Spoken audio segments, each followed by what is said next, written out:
Hi everyone, I'm here with Jenny Chapman, fondly known in my home as Jenny from the block. So, hi Jenny, welcome to the show. Thanks, Fenella. Nice to be here. Nice to have you. So, I just wanted to start off by saying I've been watching you for years here. So, you've been doing a great job. People follow you very, very strongly here in Hong Kong, myself included. But I want to start off first a little bit about you and your family, whether you're from a horse racing family, what your background is really in horse racing, and how you got from where you are to where you are today. Wow. So that's over a long period of time, of Yeah. course. But look, my dad was a horse trainer. His dad was a horse trainer as well. So it was in the family. And then I started sort of playing with racehorses when I was very, very young. Dad had 23 horses basically in our backyard.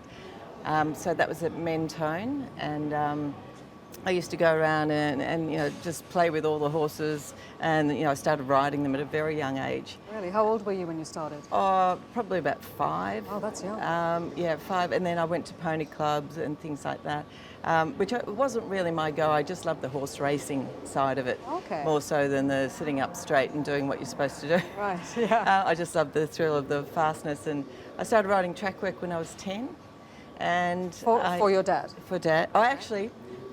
My very first ride on a racehorse, Meggsy Elkington, a horse trainer in Australia, he was a very good friend of my dad's, and he knew that I wanted to ride, and Dad wouldn't put me on.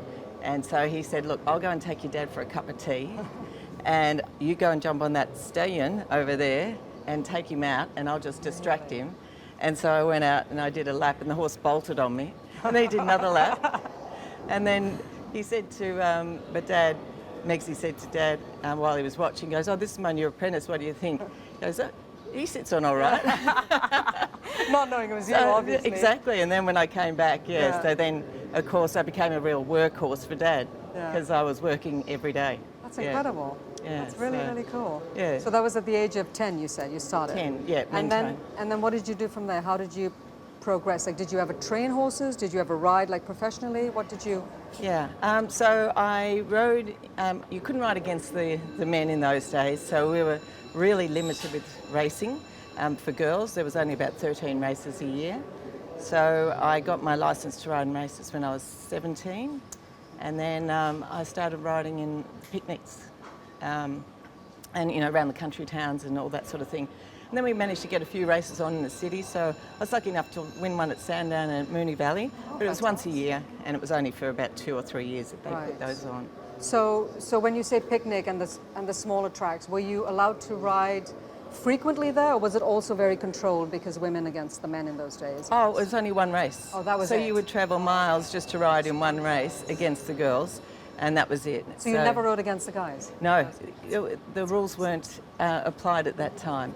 I was actually president of the Lady Jockeys Association, so during my time of that, we managed to get that changed, but it all occurred because Linda Jones came over from New Zealand, and she was an A-grade licensed jockey in New Zealand, and the trainer wanted her to ride there.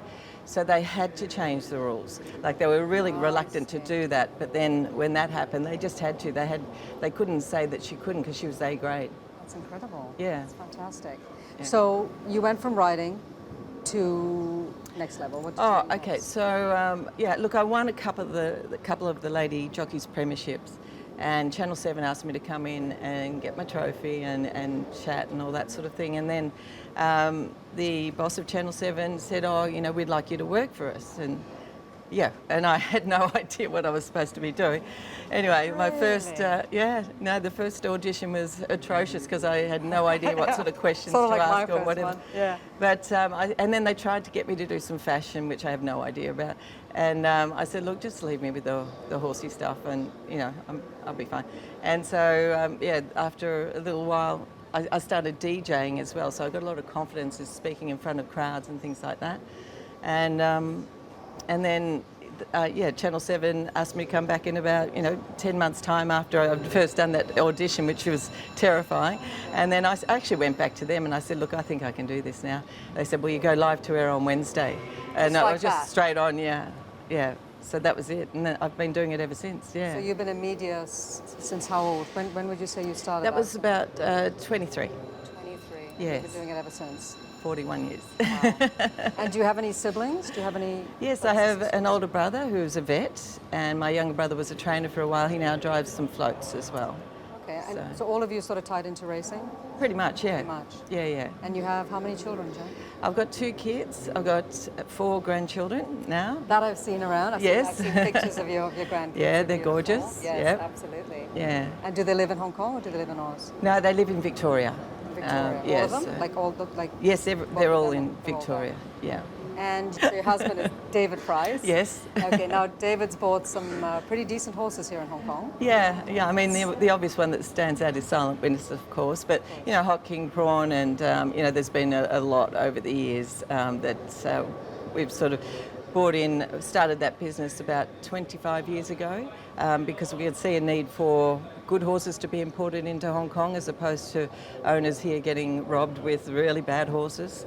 There's too many bad horses coming in, so we saw that there was a market for that, and so we just send up the best. So you set up your business, both of you together? Yes. This was how many years ago? 25. 25. And still selling horses to Hong Kong? Yes. Still, so that's all Yes. moving along smoothly? And Yeah. That's yeah, great. that's all good. You know, we've been doing it a long time, so we know exactly what we're doing, and you know, we'll try not to send anything that's we don't think is Hong Kong standard class 3 or above, but you know, things happen, you know, accidents happen and stuff like that, but that's always going to be the case. That's horse racing, but the majority of time they've always sold with a lot of upside.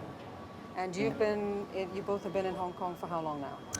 32 years. 32 years. Yes. So Hong Kong's home, essentially. Yes, it is. So yeah. do you think you guys will retire here, or do you think you will move back to Oz because of the grandkids? We're neither of us in a hurry to get Hurry back to to go back. Australia. Yeah. No, we really love it here.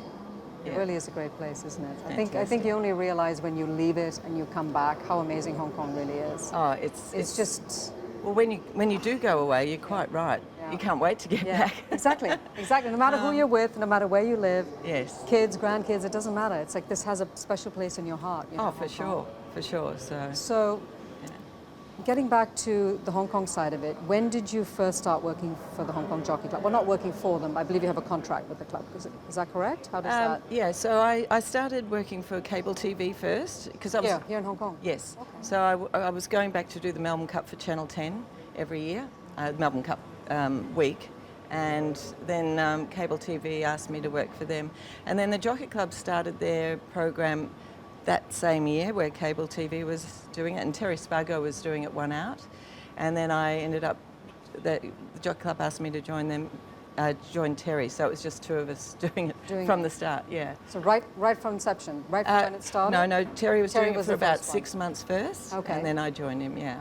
And you've been doing it ever since? Yes. Incredible. Yeah, it's a long time. It really is a long you know time. what, it feels like yesterday. I know. It And it's really just, and does. it's so second nature. Like it's just. Yes. Do you know what I mean? It's like you're part of this iconic. The furniture. Yeah, well, yeah, if you want to go there. Yeah. So yeah, I mean, pretty much it's been that long, really, for you. It has, yeah. know, But you know, I love it. And there's not one day, you know, when I wake up and it's race day that I don't want to go to work because it's just fun. It's always exciting. You know, you're near the horses. You know, I actually really enjoy the job. That's amazing. I'm lucky. You are lucky because there's a lot of people. I mean, I was searching, you know, to figure out what I wanted to do at the age of 59. You know what I Yes, mean? yeah. Even though I've been with horses most of my life, Yeah. off and on. When I left in 2017, I really, really missed Hong Kong. It was a big loss. So Yeah. I think coming back full circle and getting to do this has been really amazing for me. Yeah. And I really appreciate it. So not that it's going to run long. It's just, but Well, you never I've know. enjoyed it. Well, true. I mean, it might lead into something else. You never know. Yeah.